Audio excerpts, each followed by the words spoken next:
In celebration of World Water Day, this week we're going to learn everything about clean rivers. Rivers are one of the greatest sources of clean water in the world. In fact, from the bottled water that we drink to the tap or even the shower in our bathrooms. So we decided to track back the first river that we've ever protected back to its source here in the slopes of Batu Karu to see the purity of the water here. One of the most amazing things about being up here is the clarity of the water. Literally, as you can see, you know, the water is as clear as you can possibly imagine it. I've never seen such clear water from a river in a pretty long time. And I think that it's even good enough to drink out of, you know? Refreshing river water.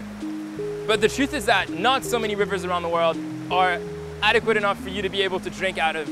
But here in the sources of the river of Sungai Yeh Poh, you know, where there's no pesticides, there's no animal agriculture, there's no factory dumping their toxic waste, nor plastic pollution, this is what every river, in fact, should look like. So now that we have our water sample, we're going to compare it to what it is like down south.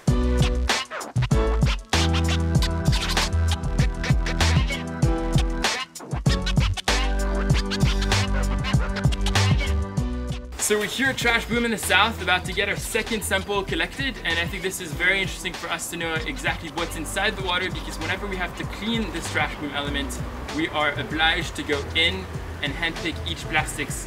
So we come in with, you know, things like stand-up paddles, boats.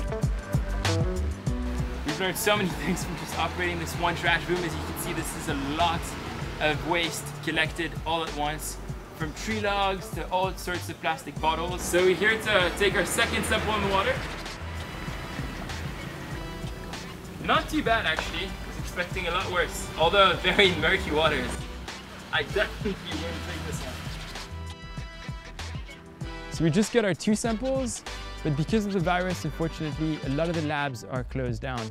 That means that we can't bring our samples to the lab just yet. But just from seeing them, you know, you can see a stark contrast with the south sample being a lot more murky. But because of how the river looks, I was expecting, you know, way grosser water. I don't think we should be fooled, because a lot of the bacteria or the toxicity are too small to see by the naked eye. So we'll have to wait until these guys get to the lab before knowing further. Done for the day. For all ocean lovers just like me, yet we don't quite understand why we spend so much time cleaning up our rivers here in Bali, let me paint you a little picture. Clean rivers equals a clean ocean. So we have to start protecting all our waterways, because in the end of the day, clean water is a human right. So we're done this week. We'll see you next week on the river.